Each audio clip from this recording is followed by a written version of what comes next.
Hello అండి, అందరికీ good morning. ఇప్పుడైతే నేను బీట్రూట్ చపాతీని చేయబోతున్నా. అది ఎలా చేద్దామో ఏంటో చూద్దాం. ఇలా అయితే ఇప్పుడు బీట్రూట్ మొత్తాన్ని చిక్కు తీసేసుకోవాలన్నమాట. మొత్తం చిక్కు తీసుకున్న తర్వాత క్లీన్ చేసుకొని మొత్తం చిన్న చిన్న ముక్కలుగా అయితే కట్ చేసుకుందాం. నేనైతే మీడియం సైజ్ది ఒకటి తీసుకున్నాను. మరీ పెద్దగా ఉంటే హాఫ్ వేసుకోండి, మీ పిండిని బట్టి యాడ్ చేసుకోవచ్చు. ఇలా మిక్సీ జార్లో అయితే ముక్కలన్నీ వేసేసుకోవాలి. తర్వాత దీంతో పాటు ఒక 2 పచ్చిమిర్చి, కొంచెం జీలకర్ర కూడా యాడ్ చేసి మెత్తటి పేస్ట్ లాగా అయితే మిక్సీ పట్టుకోవాలన్నమాట.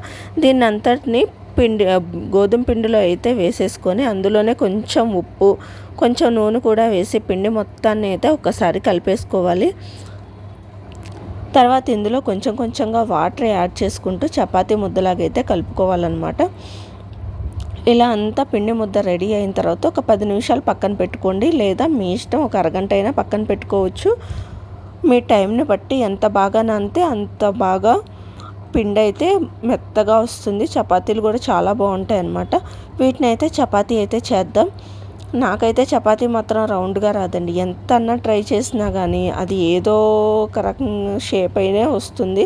పూరి చేసేటప్పుడు నేను ఎలా చేస్తాను అనేది అయితే మీకు తర్వాత వీడియోస్లో చూపిస్తాను. ఇప్పుడైతే ఈ చపాతీని పెనం మీద అయితే వేసుకొని కాల్ చేసుకుందాం.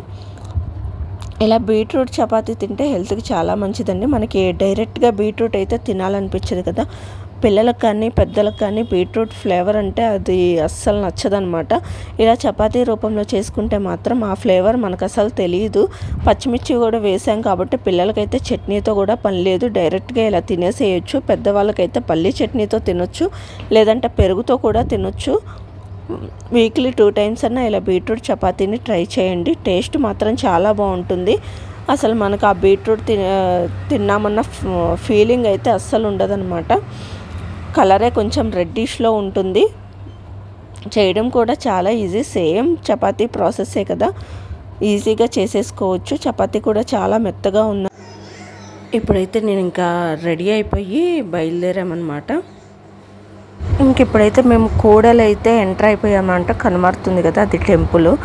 ఇప్పుడైతే ఇసుకలో నుంచి మేము ఏటి దగ్గరికి అయితే నడుచుకుంటూ వెళ్తున్నాం. మా చిన్నోడైతే చెప్పులు వేసుకోమంటే అస్సలు వేసుకోవట్లేదు. అందుకని ఇంకా వాడిని ఎత్తుకొని అయితే తీసుకెళ్తున్నాం అన్నమాట. ఇక్కడంతా వాటర్, ఇక్కడ స్నానాలు చేసేవాళ్ళు, పూజలు చేసేవాళ్ళు అందరూ ఇక్కడ చేస్తున్నారు. మేమైతే స్నానాలు ఏం చేయలేదన్నమాట.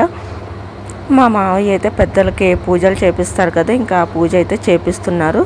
ఈ కార్యక్రమం అంతా చూసుకొని మేము మళ్ళీ టెంపుల్ దగ్గరికి అయితే వెళ్తున్నాం. నాకంటే ముందు నడుస్తుంది కదా, తనైతే మా చిన్నాడు పడుచు అనమాట. మా అత్తయ్య, మావయ్య, మా వారు, నేను, మా పిల్లలు అయితే వెళ్ళాం. కారులోనే వెళ్ళామన్నమాట. కొన్ని వీడియోస్ అయితే తీయడానికి కుదరలేదు పిల్లలతో.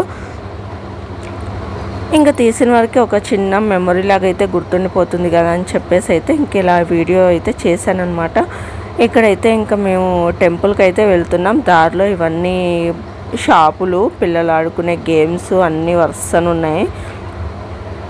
ఇవన్నీ గేమ్స్ అన్నమాట. గేమ్స్, ఫుడ్ కోర్ట్, ఫుడ్ కూడా చాలా రకాలైతే ఇక్కడ అవైలబుల్ ఉంది.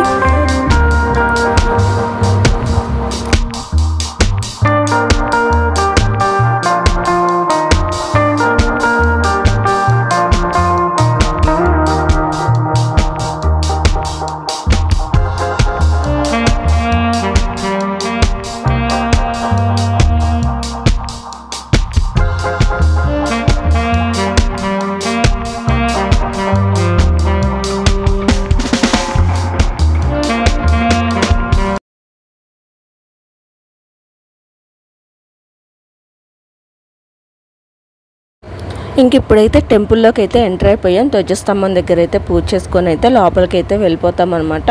క్యూ మాత్రం చాలా ఎక్కువ ఉంది, ఫుల్ రష్ ఉంది. ఇంకా మేమైతే స్పెషల్ దర్శనానికి వెళ్ళాం. లేకపోతే ఒక 3 గంటలు అయితే క్యూలోనే నుంచోవాల్సి వచ్చేది. దర్శనం అయితే చాలా తొందరగా అయిపోయిందనమాట. ఇలా దర్శనం చేసుకొని మేము పిల్లలకి బొమ్మలు అవి కొనుక్కొని ఇంటికైతే బయలుదేరుతున్నాం. మా చిన్నోడైతే ఐస్ క్రీమ్ బండిని కూడా వదిలిపెట్టలే, దాని మీద కూడా ఎక్కి దర్జాగా కూర్చున్నాడు అనమాట. ఇంకా మధ్యాహ్నం అయిపోయింది. ఇక్కడే అన్నదానం ఉంటే ఇక్కడే భోంచేసాము. భోంచేసి ఇంటికైతే వచ్చేసాము. ఈవినింగ్ టైంలో వాళ్ళ బొమ్మలతో అయితే ఆడుకుంటున్నారు. ఇదండి వ్లాగు. నచ్చితే లైక్ చేయండి, సబ్స్క్రైబ్ చేసుకోండి. మరిన్ని మంచి వీడియోస్ కోసం ఫాలో అయితే చేయండి. ఉంటాను మరి.